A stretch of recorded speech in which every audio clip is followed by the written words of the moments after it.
Assalamualaikum warahmatullahi wabarakatuh. Selamat pagi, Ibu Silvi Istiqomah, STMT, selaku dosen pengampu mata kuliah pengantar teknik industri yang terhormat. Dan juga teman-teman sekalian saya banggakan. Terima kasih atas waktu yang telah diberikan kepada kami. Kami dari Fakultas Rekayasa Industri, Program Studi Teknik Industri. Perkenalkan, nama saya Frisena Yulfianti dengan nomor NIM akhir yaitu 91 dan rekan saya.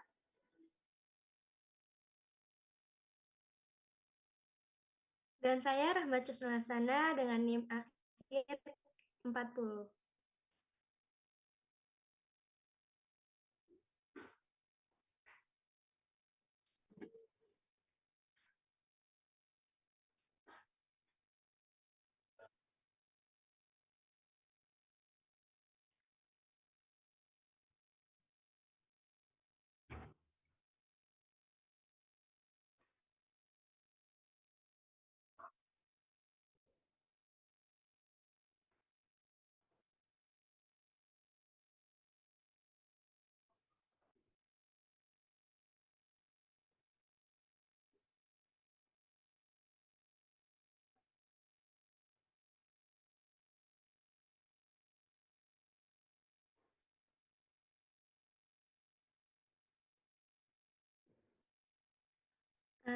Adapun tujuan dari kasus tersebut yaitu dengan tujuan analisis ini untuk mempelajari permasalahan yang terjadi pada sistem produksi dan distribusi perusahaan X dan bagaimana cara membuat keputusan yang tepat untuk meningkatkan kinerja sistem.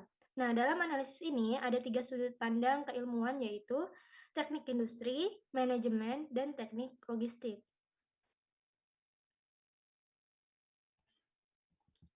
Nah, adapun perbedaan antara ketiga sudut pandang tersebut, yang pertama terdapat berdasarkan teknik industri, yaitu yang berfokus pada perencanaan, peningkatan, dan instalasi dari sistem terintegrasi yang terdiri dari manusia, material, peralatan, dan energi. Tujuan utamanya adalah meningkatkan produktivitas dan efisiensi dalam berbagai industri dari manufaktur hingga layanan.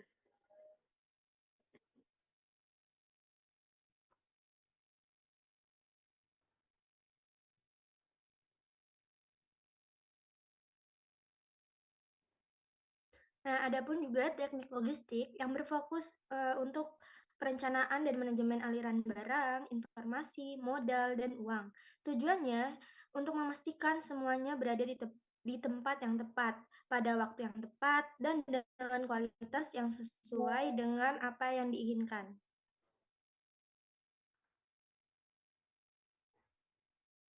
Nah, dari studi kasus yang telah diberikan, sebelum menentukan keputusan, perusahaan X harus melakukan analisis secara mendalam terkait permasalahan atau hambatan yang membuat hasil produksi tidak optimal dan tidak efisien.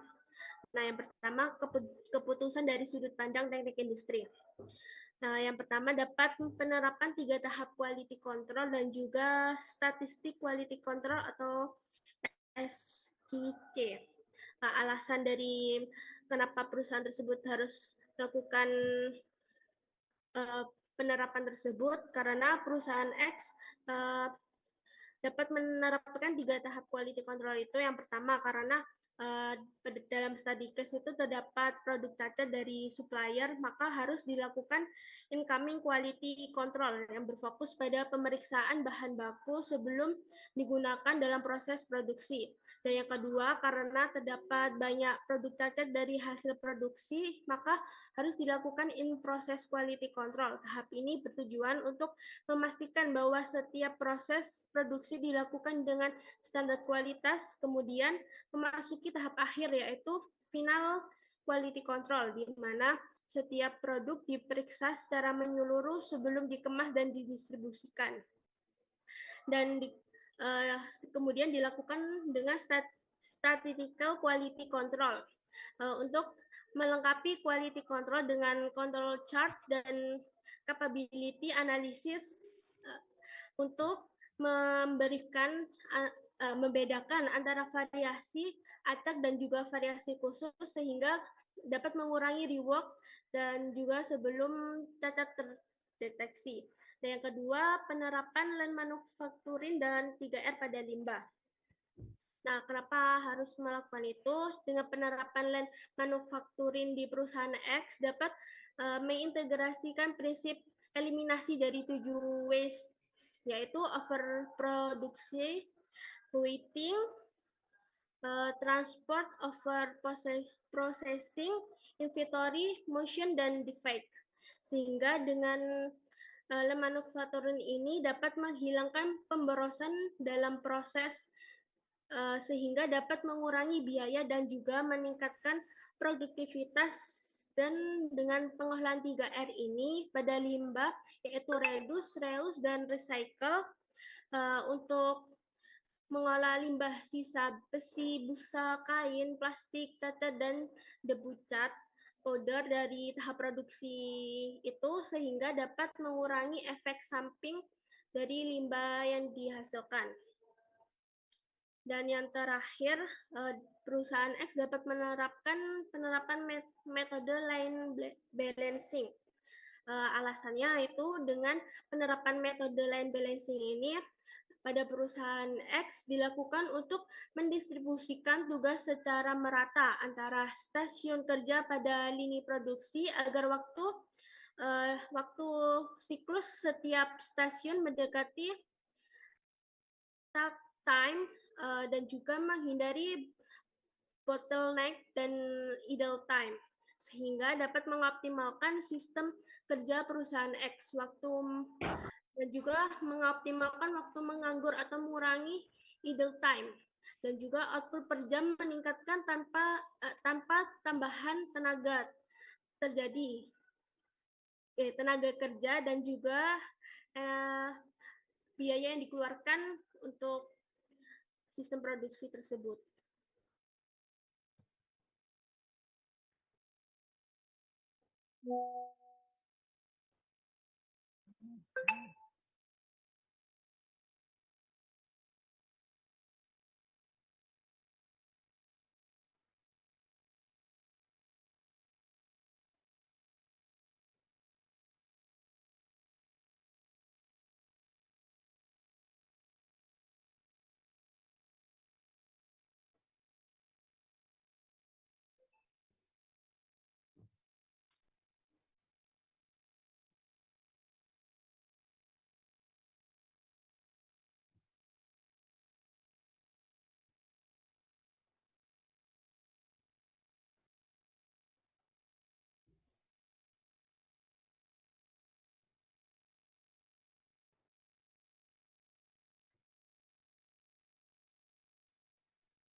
Lanjut, adapun keputusan dari sudut pandang logistik. Yang pertama yaitu pengelolaan limbah dengan cara menerapkan adanya sistem reverse logistik dan skema sirkular ekonomi dalam membantu produksi limbah seperti sisa besi, plastik, dan busa.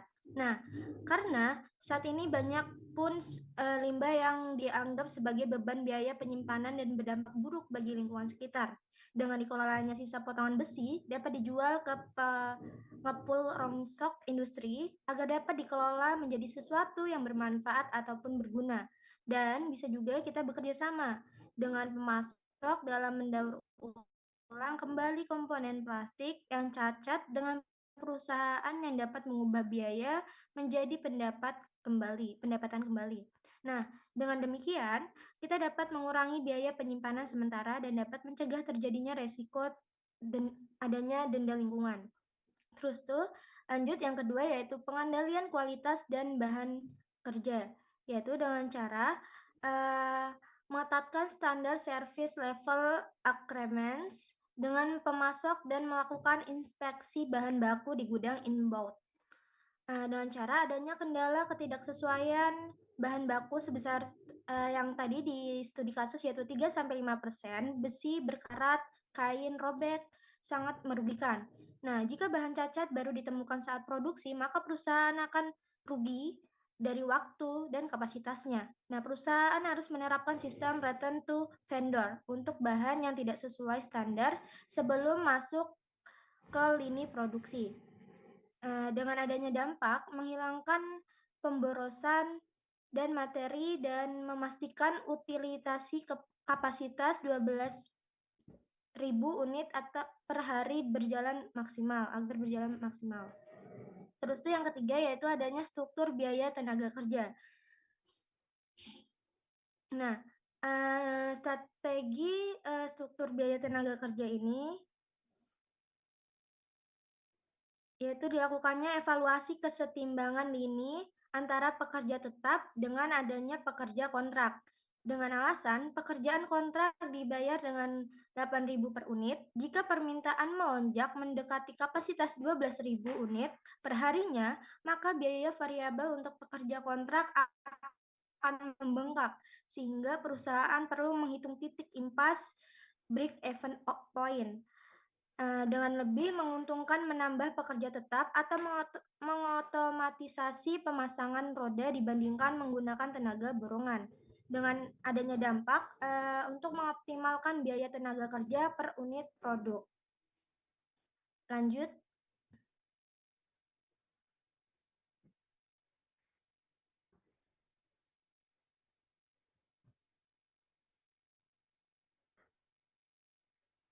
Nah, kesimpulan dari studi case ini, perusahaan X mengalami masalah kapasitas produksi dan pemborosan operasional. Tantangan utama meliputi limbah lingkungan, bahan baku cacat, dan barang rusak dari supplier. Perusahaan perlu mengelola sisa potongan besi dan busa untuk mengurangi biaya gudang. Selain itu, distribusi harus dioptimalkan dengan fokus pada penggunaan truk sendiri untuk rute dekat dan jasa ekspedisi untuk pengiriman keluar pulau. Dengan memperbaiki masalah material dan logistik, perusahaan dapat meningkatkan keuntungan tanpa perlu menaikkan harga jual.